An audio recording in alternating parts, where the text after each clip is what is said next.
We actually have an interview. They're gracious. Hello. Thank you for joining us. Good day. All right. Obviously, you guys aren't feeling great, but the lame question that I must ask every time is, how you guys doing?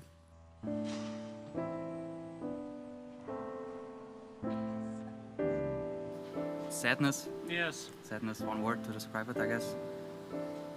But on the bright side, we had a good run. I feel like LGD exposed us yesterday, and it still kind of lingered to today. Hey guys, welcome back. We got ourselves a video where we are going to be talking about how LGD won the major. And a lot of the teams, pretty much everybody, had predictable hero picks that LGD came into the tournament with specific ideas and strategies against different teams. If you look at LGD's drafts, there's a lot of variance between series to series. And if you compare it to their opponents, it just wasn't there. And I think it's a perfect opportunity to talk about exactly why their heroes are good against what they see, because they had all the time in the world to theory craft these counters, and they are counters. So the whole idea of this video is to talk about how to draft like major champions. Banana slam jam.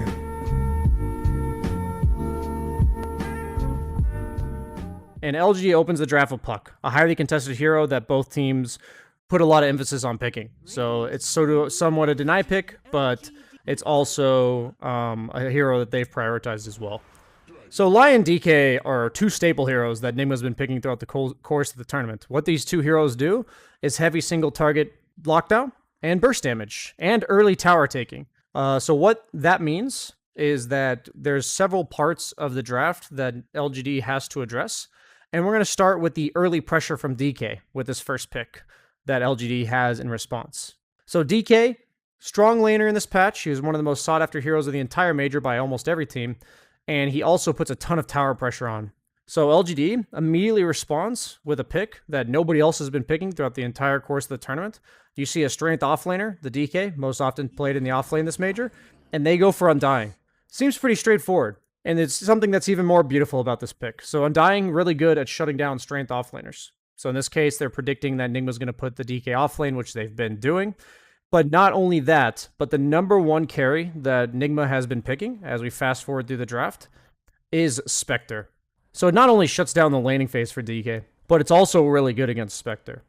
Like, why is Undying really good against Spectre? So let's talk about it. First and foremost, you're a percent-based amp damage hero. If Undying's hitting somebody with his ultimate, notice how the extra damage they take is 25, 30, 35%. It's not just good in general, but it's good against heroes that are super tanky that you usually lack the ability to kill because they just have that extra threshold of HP. DK and Spectre both fit this description. But also what makes Undying so good is Spectre thrives on chaos, and she wants the enemy team to be forced to split up. She uses Haunt, and the enemy team has to disperse to basically, try to run away from the ultimate. So the best way to deal with Spectre from a support perspective is, rather than having a backliner position-based support, which Spectre feeds on, is to have a support that controls an area, right? Because when Spectre haunts, you want to just huddle together, ideally.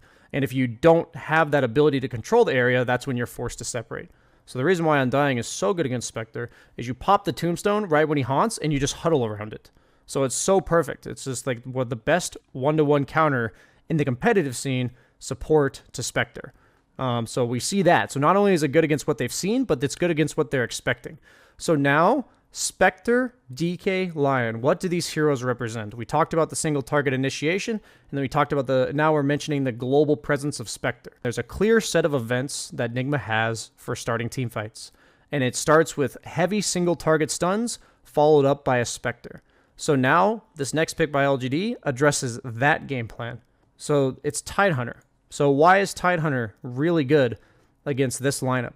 They have a ton of single target disables, and Tidehunter is a hero you don't want to go on. And he's also a hero that if you go on somebody next to him, you immediately push Ravage to counter initiate all of their stuns, breaking any combos. Tide is the best combo breaker in the entire game, especially against single target, as long as his Kraken Shell works. So what his Kraken Shell does is when he takes a specific amount of damage, he removes stuns. So now, Lion and DK, who would love to go on whoever they see, have a support that's not too appetizing in the Undying, and they have a Tide offlane who's going to run at them at all costs, and you just can't go on him. And you can't go on anyone near him. So they have a plan for when Spectre haunts, if they do get the haunt off in a favorable way, And now they have somebody that can supply information and makes it very difficult for Nigma to execute their teamfight draft. This is a snap pick Terrorblade as we watch the Rubik come out from Nigma. Rubik makes sense, they're responding to the Tide, but it also buys into the single target disable, so it doesn't really fix Nigma's issues. Even though it's a 1-to-1 counter here, I think it's a pretty weak pick. I think something like a Disruptor might have been way better, because Disruptor has an ability that's not Kraken Shellable, meaning that it doesn't get dispelled by Kraken Shell. The silence that's on the ground, Tide can't get rid of that. So Nigma, who's going for 1-for-1 counters, doesn't always work when the game plan itself is completely ruined by Tidehunter. Yes, you can theoretically steal Ravage, but if you have no way to start the fight through the Tidehunter, then the Tidehunter can just run wherever he wants on the map, and it'll make the rest of LGD's positioning much easier. So if you look at the 3 heroes of LGD, what they're lacking is tower push. Bunch of team fight, decent amount of stuns, no tower push. So we're talking about a matchup against Spectre that's good, if possible, and then you need some tower push in order to capitalize on the team fight that you do have. Boom, Terrorblade. Perfect pick, if you really think about it. Matches up well against Spectre because of the reflection, and then it also gives them what they need for their lineup. If we think about what LGD now has in their draft, they have all the tools to counter what Nigma is currently doing, and they also have all the tools that are required in the game. So when I talk about tools required in the game, we're talking team fight, we're talking objective taking, we're talking wave clear, and we're talking initiation, counter initiation, the whole thing. They've got every box ticked. When you have all the boxes ticked, there's heroes in the game that are called enablers that just make them do what they're already doing better. We're talking about single target initiation from Nigma, and we're talking about the well-rounded game plan from LGD. So what can they do to make their teamfight lineup easier to execute on the side of LGD? And something that comes down to initiation being easier to execute is the information game. So if you think to yourself, what 4 position in the game will help you gather information or deny the opponent information in teamfights? So information is provided by sight. What does the opponent see? So hint, an invisible hero. So since your lineup is already well-rounded and you have to enable your teammates, what invisible hero fits here? But also may lane really well with the Tidehunter. Usually when you have a melee offlaner, you want a ranged support. Cue the Jeopardy music. And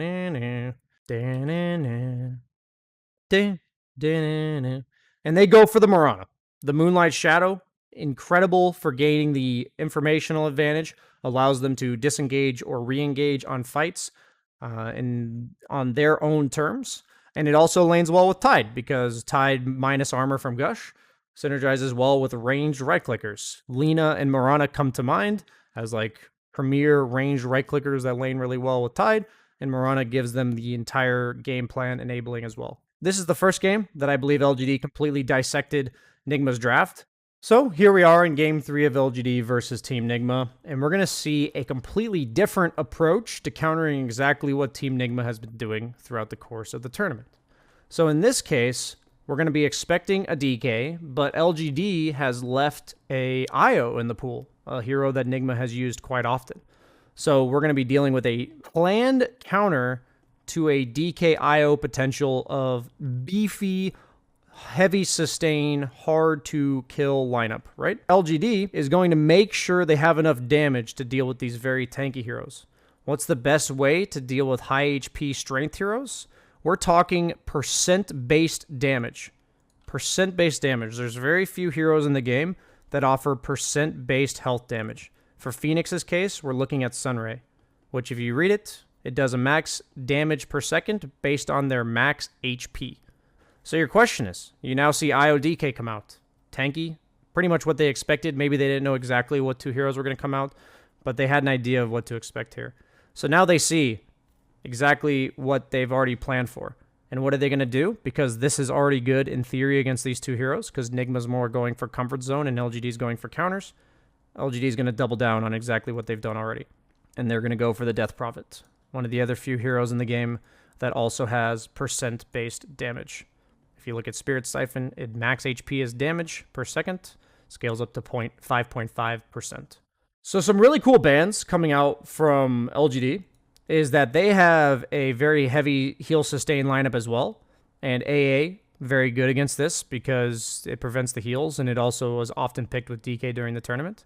So the way to make their lineup work, because they're going for the out sustain heal game with percent-based damage, heals, and spells, they're banning out burst damage. So Ancient Apparition gets banned, Ursa, who does a lot of burst damage as a carry. These bans can be just as important as the picks. And they also ban out the Gyro as a partner for Io. So Nigma's going to go for Terrorblade. What they have is good team fight against Terrorblade, but they don't have a hero that deals with the split push of Terrorblade all that well. And the best way to deal with Terrorblade illusions is consistent magic damage. Second round of picks is usually, if you're picking second here, you're kind of just responding 1-to-1 here. So whatever they pick, you respond. Whatever they pick, you respond. So LGD, notice how they're going to immediately respond to whatever's in front of them. But if you watch drafts at the professional level, you can see in the second round what people think are 1-to-1 counters to whatever they see here. LGD is a great team to study this because they've adjusted specifically to each team they play. And they go for Sand King. A mobile split pusher, you can potentially catch out the Terrorblade with stuns, but also because you're dealing with an Io. You have to think of what Io means for the map. The team with Io can potentially have an extra 2 heroes at any spot on the map with a small delay from relocate. So it's super important that if you're going to deal with the split push of the opponent team against an Io, that not only are you doing it in a way that deals with whoever on the Io's team is meant to split push, in this case Terrorblade, but also a hero that has mobility, so that it doesn't get ganked by the relocates. So Sand King, if you think about it that way, just makes perfect sense, right? So Nigma's going to enable their Terrorblade by countering all of this magic damage and going for Oracle. So right now, heal, heal, heal, heal, tanky, tanky, somewhat tanky, mobile. What are these fights going to look like? Okay? If you think about both sides, duration of the fight, who's going to go on who, it's very difficult for LGD to go on anybody. They've got so much backup for each other. Not only that, but everyone in the game is super tanky, and there's a bunch of heal. So what that tells me is the fight's going to go really long. So what we're looking at here is we want a hero that doesn't mind taking long fights. We want a hero that matches up well against Terrorblade because we see the opponent carry matchup. And we want a hero that doesn't have to go in to deal damage. Because if we go in, the opponent has a lot of reactionary saves and can easily turn the fight against us. And they go for pretty much the hardest carry-to-carry matchup counter in the entire game to Terrorblade, but he also checks all of the other boxes. And then on top of the fact, since the fight's going to go long, you want the hero that capitalizes on that. The best way to capitalize it, never forget Tops and Gyro at TI. Fusel Gyrocopter. Wait, what? Diffusal Blade, mana burn. If the fight's going to go on long and you don't think you can burst the opponent, burn all of their mana, and eventually they won't be able to fight back. Spoilers, they go for the Phantom Lancer, a hero that was not very popular throughout the course of this tournament, but if you think about what Nigma's lineup's going to do, it's just the perfect response. And it matches up really well against Terrorblade, because Terrorblade is purely single target, and the only way he can reveal the real PL is with Reflection. Even then, it's hard to discern the real PL. And then also PL can eventually commit onto him after burning his mana. The matchup used to be a lot better when Reflection worked on illusions, and also when Terrorblade Sunder cost no mana at max level because of the mana burn from PL. As a hero, his main weakness is the fact that he loses his towers really early. So what makes this pick even better is that not only is he good against the opponent lineup, but he also has a lot of tower pressure on his own team from the Death Prophet. One of the best ways to deal with early tower pressure is to have tower pressure of your own. So what does he do? They ban the hardest offlane counter to PL, which is the Darkseer, because it creates an illusion of yourself, and it's also really hard for PL to do damage if all of the enemy targets are Ion Shield, because it kills them while he's killing them. And then also, he deals with a high-tempo tower taker who has AoE magic damage, the Leshrac. It just makes so much sense what they're doing, not only what they're picking against, but what they're doing to protect what they currently have. So they're envisioning what Nigma's lineup does great, and they're envisioning what shuts down their lineup. What could go wrong in this game plan? So we go for the last pick, which is a Shadow Demon. And what makes Shadow Demon so good here is that first and foremost, his ult is really good as a constant dispel against Oracle. It removes Oracle's third spell, the heal, on any targets that are getting Oracle ultied. And it also removes salves and any sort of regen that the Oracle is going to throw onto his teammates. Urns, salves, and his third spell. So whoever gets Oracle ultied, if you Shadow Demon purge them, they're pretty much getting no heal. But then on top of that, it is such a hard carry disabler, right? So what we're looking at here is 2 really hard carries. And what LGD is now thinking is we got a lot of our boxes ticked in terms of game plan. We have tower pressure, split push, good carry to carry matchup. And now we're going to disable the Oracle's ult and also the disruption on Terrorblade. Those illusions are absolutely terrifying. So it hard counters the Terrorblade's ability to carry the game, even more so than the PL already does, and the Sand King, but also removes the Oracle save from the equation. So it gives LGD a clear response in fights, as well as the game goes later. Percent-based damage, a hero that scales with percent stats. So as the game goes later, they will win because of all these percent-based scaling abilities. And Nigma's only solution at this point is to go for a cheesy Broodmother pick. It doesn't end up working out for them, but I respect this type of draft. When all of the opponent's heroes address your win condition, you kind of just got to go for some crazy 10th pick. And you see what Nigma does here, but it almost cries desperate to me, because it's not the perfect Broodmother game because you're dealing with a Sand King, a lot of AoE, and Broodmother doesn't have any AoE to deal with PL, and the rest of Nigma doesn't really either. So because Broodmother doesn't deal with the game plan of LGD, it kind of tells me it's like a desperation, snowball the lanes, not let LGD ever get to that point in the game. And it just doesn't work. So the point of this video is to show you the best as I can, a glimpse into what these teams think in their drafts. And I think LGD just had everyone's number at the major. They did this exact same thing to pretty much all the teams.